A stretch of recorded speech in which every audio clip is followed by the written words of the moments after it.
Assalamualaikum warahmatullahi wabarakatuh. Perkenalkan, kami dari kelompok 12 PLP1 Pendidikan Kimia Universitas Negeri Makassar. Dengan saya sendiri, Sinar Afdalia, dan rekan saya Wafyudin yang sekarang bertindak sebagai kameramen. Di sini kami sedang berada di SMA Negeri 8 Makassar, dan di sini kami akan melakukan observasi dan wawancara mengenai lingkungan sekolahnya. Ikuti terus video kami.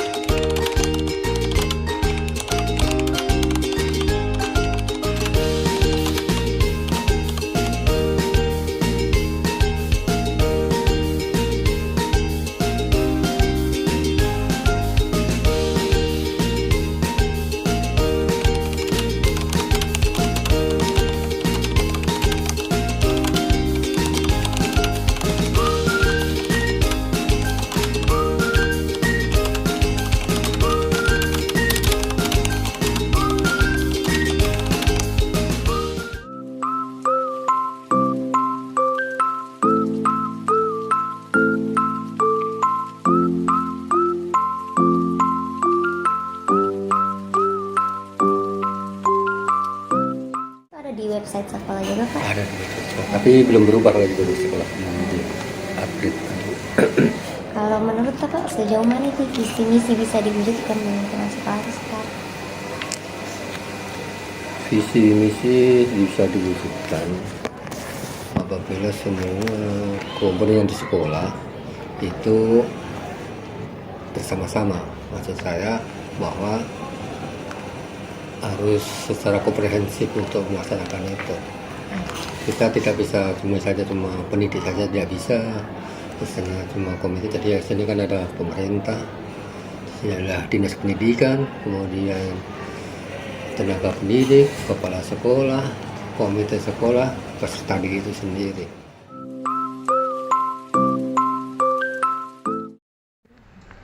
Di sini ada guru yang mengajar tidak sesuai kualifikasinya? Tidak. Yang sesuai semuanya. Ada workshop atau pelatihan yang diikuti untuk guru-guru meningkatkan mutu gurunya atau tenaga pendidik? Kita setiap semester itu 4 kali. Ada workshop. Kalau setiap guru dan karyawan itu mengetahui Pak tentang manajemen yang dilaksanakan sekolah ini, ada sosialisasinya tentang manajemen sekolah atau? Ya ada. Mereka sudah tahu apa yang mereka tupoksinya.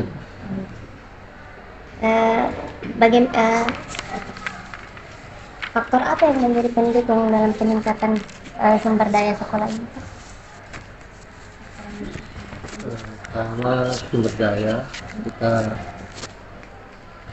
banyak memiliki guru berkualifikasi master, kemudian juga ada yang menjadi di guru penggerak juga ada, kemudian sebagai tutor, mentor biasa di luar juga ada. Kalau faktor yang menjadi penghambatnya, Pak? Faktor penghambat sebenarnya waktu.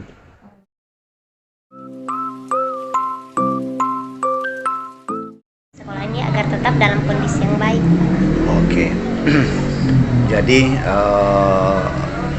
ada dua hal ya yang memang kita lakukan. Yang pertama itu perencanaan ya. Jadi perencanaan itu menyangkut tentang seberapa banyak sarana yang kita butuhkan di sekolah. Lalu kemudian kedua, ketika itu tersedia, itu ada namanya maintenance. Jadi perawatan. Nah, jadi perawatan itu kita kategorikan lagi. Yang pertama, kalau misalnya itu adalah barang elektronik, katakan misalnya mungkin AC dan sebagainya, itu memang setiap 3 bulan sekali itu kita periksa, kita cuci. Itu satu. Kemudian yang kedua, kalau menyangkut tentang bangku dan sebagainya, itu dilihat apakah memang ada kerusakan atau tidak. Kalau ada kerusakan itu segera kita lakukan perbaikan, kan? Begitu juga dengan sarana yang lain ya, yang lain. Jadi memang kita juga melakukan pengecekan langsung ke lapangan, apakah memang sarpras yang ada di tiap ruangan itu dalam kondisi baik atau tidak. Kemudian yang kedua, tentu kita melakukan komunikasi dengan wali kelasnya. Nah, wali kelasnya melaporkan bahwa di kelas itu ada kerusakan bagian-bagian yang ada di dalam, katakanlah misalnya ada bangkunya, wastafel, lalu kemudian TV-nya kalau misalnya memang itu TV ya. Karena di sini kan ada TV juga, ada TV juga, LCD juga begitu. Jadi LCD juga seperti itu. Dari banyak LCD yang kita pakai, nah tentu kan itu membutuhkan perawatan ya. Saya kira itu. Kalau fasilitas komputer dan internet di sekolah ini, Ya. apakah menurut Bapak sudah mendukung itu? Sudah cukup, alhamdulillah. Jadi fasilitas komputer kita, internet kita itu sangat mendukung untuk kegiatan ANBK, untuk kegiatan-kegiatan lain ya. Jadi kita fasilitasnya itu ada 150 Mbps. Itu untuk jaringan internet. Kemudian di kelas itu ada sekitar 40.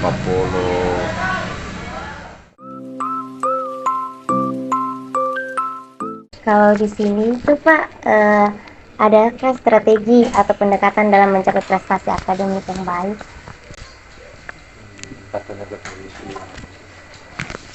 Yang pertama itu pembimbingan penting. Itu terutama untuk pengadaan. Kemudian kita juga kerjasama dengan lembaga dari luar, baik itu kampus dan bimbingan belajar. Itu yang Selain prestasi akademik, adakah bidang-bidang lain di mana siswa berprestasi? prestasi kita ekskul kita banyak, ada pertama futsal, olahraga futsal, dan itu hampir tiap minggu itu ada prestasinya. Setiap event pasti dapat juara. Kemudian juga basket, paskibra, kemudian juga EPOS Inggris, bahasa Inggris, kemudian basket kita sudah mulai melakukan prestasi. Kemudian pramuka kemarin juga. Yang sering dilakukan literasi Al-Quran kita. Di sini kan kita masuknya jam 7.15. 7.15 menitnya itu kita mengaji. Kemudian hatam Quran setiap Jumat biasanya. Kemudian itu yang lebih kepada kultur agama ya. Yang Kristennya juga kita sediakan satu tempat. Kan ada yang Kristen sini satu tempat untuk mereka ibadah. Itu. Nah, terus masalah disiplin positif yang lain, kalau anak-anak terlambat itu enggak boleh pakai. Sebenarnya ada hukuman yang sifatnya fisik nggak ada. Kita nggak ada. Nah, cuma kita memang biasanya kalau dia terlambat datang maka dia juga terlambat pulang.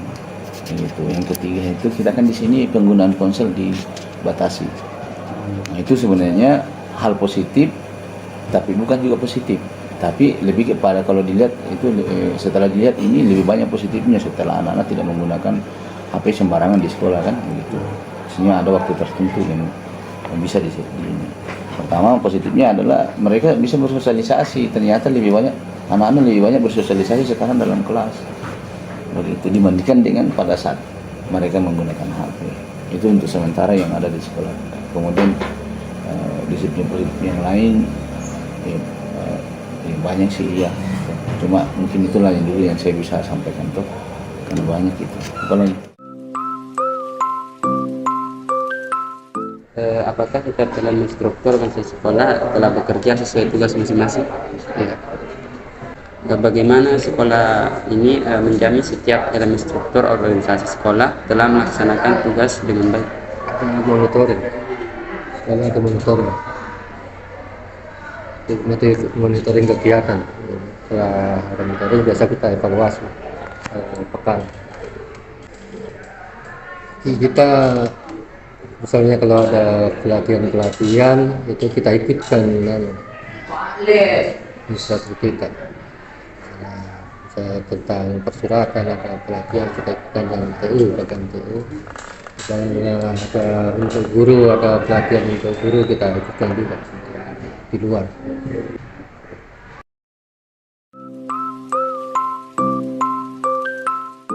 Cuma itu akan selalu diusahakan.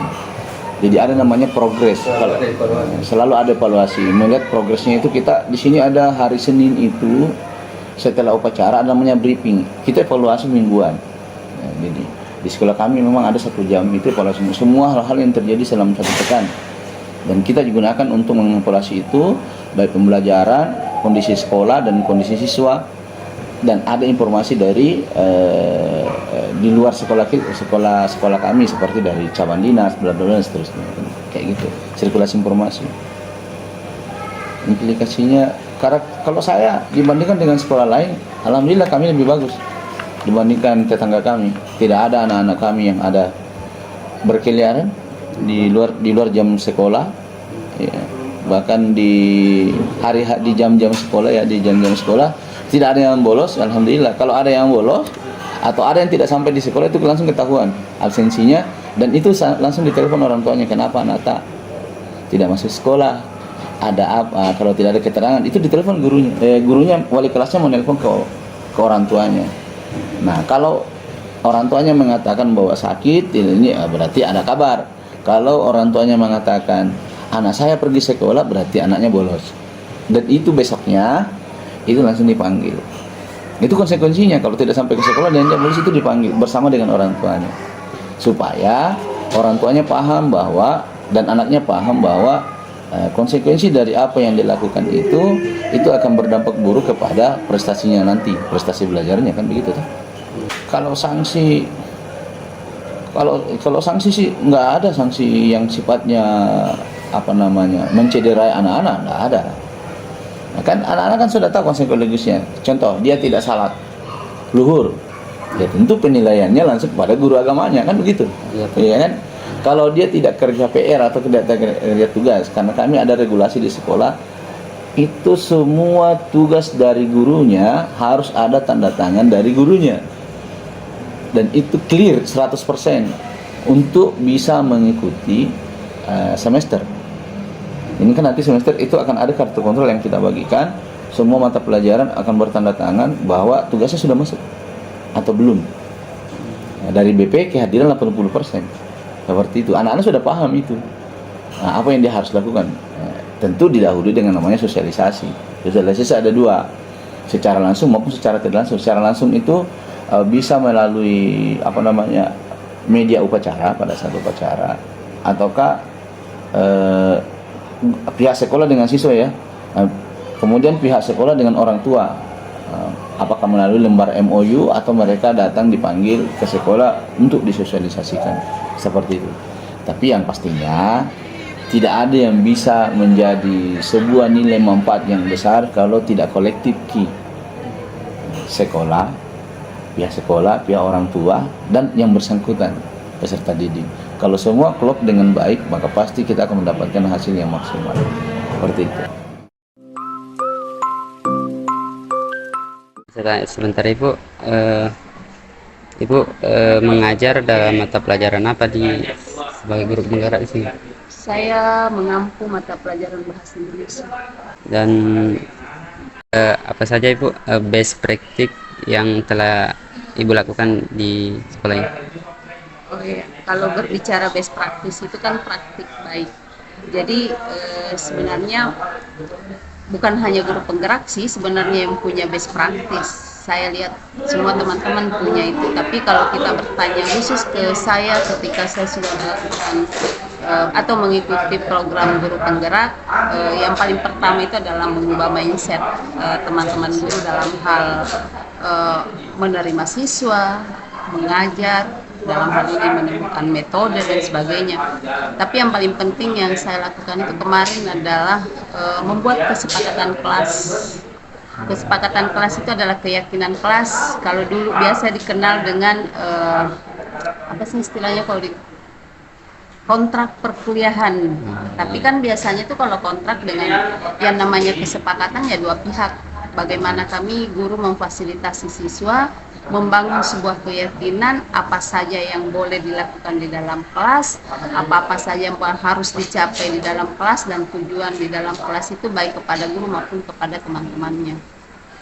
Kemudian kalau untuk guru, best practice yang terakhir saya lakukan itu kegiatan menulis, karena saya banyak bergerak di kegiatan literasi, saya guru bahasa Indonesia. Saya melihat bahwa hasil literasi anak-anak saat itu masih kurang, maka saya sentuh adalah gurunya dulu yang saya ajak untuk berliterasi. Maka saya mengajak menulis, alhamdulillah terbit 2 buku, ada antologi cerpen dan ada antologi esai. Baik Pak, sebelumnya guru apa kita? Saya guru bahasa Inggris. Nah, selama jadi guru penggerak ini Pak, apa sih best practice Pak? Best practice yang pernah saya lakukan salah satunya adalah dengan menggunakan barcode. Jadi cara mainnya itu adalah di setiap barcode itu saya sisipkan semua pertanyaan-pertanyaan di setiap barcode. Jadi siswa itu mengikuti alur barcode yang saya siapkan. Jadi saya sisipkan itu barcode di setiap tempat yang berbeda-beda. Selama di sini Pak, selama jadi guru penggerak itu ada tidak Pak tantangan atau apa gimana? Kalau berbicara tentang tantangannya luar biasa. Tantangan yang pertama itu dari murid yang pertama, bagaimana kita menggali potensinya murid. Kita harus mengetahui bagaimana karakternya, bagaimana gaya belajarnya, bagaimana minta belajarnya, dan yang terakhir itu adalah kita harus paham bagaimana profil pelajarnya sendiri. Seperti itu. Kalau boleh tahu Pak, berapa lama jadi guru penggerak? Guru penggerak sudah 1 tahun lebih. 1 tahun. Baik. Kemudian di sini bagaimana caranya Ibu memberikan motivasi agar siswa bersemangat untuk mempelajari itu, terutama ini kimia yang sulit sekali dipelajari. Iya kan, memang kalau anak-anak belum dijelaskan itu kayak tadi kita juga lihat tuh bahwa katanya susah Bu, harus dihafal, karena memang konsep yang mereka ketahui masih belum tahu. Itulah mengapa saya cara memberikan materi itu memang mungkin sebenarnya sih ya caranya tidak pakai diskusi, karena kalau diskusi mereka kan masih menebak-nebak dan itu akan memerlukan waktu lama. Makanya saya pakai dulu ulasan penjelasan dengan gambar-gambar, tujuannya supaya mereka punya wawasan dulu, kemudian diberikan soal supaya mereka bisa mengetahui bahwa sebenarnya arahnya akan ke sini. Tujuan pembelajaran yang mereka harus kita sampaikan. Kalau lebih khusus mata pelajaran ini sendiri, bagaimana cara memberikan penilaian kepada siswa agar bisa dinyatakan lulus di mata pelajaran Pak? Pertama, setiap ini sebenarnya kalau waktunya longgar itu biasanya saya berikan kesempatan siswa untuk maju menyelesaikan atau menjawab soal. Kemudian yang kedua juga ada ulangan. Berikutnya adalah tugas. Kalau di dunia sendiri ada kegiatan kurikuler seperti study tour belum ada, cuma mungkin kalau bimbingan ya saja anak-anak tertentu yang memang mau datang minta bimbingan itu saja. Pengawasan terhadap kegiatan kurikulernya Ibu yang bimbingan-bimbingannya atau fleksibel gitu? Fleksibel sesuai dengan kebutuhan, tidak ditentukan bilang harus seminggu sekali atau apa. Ada materi-materi yang memang merasa belum paham, ya kita adakan bimbingan. Kalau kegiatan kurikulernya itu ada penanggung jawabnya atau begini? Iya, kita saling ini saja di antara teman-teman, biasa ya kita saling diskusi, kita sampaikan ke sesama, misalnya saya materi yang saya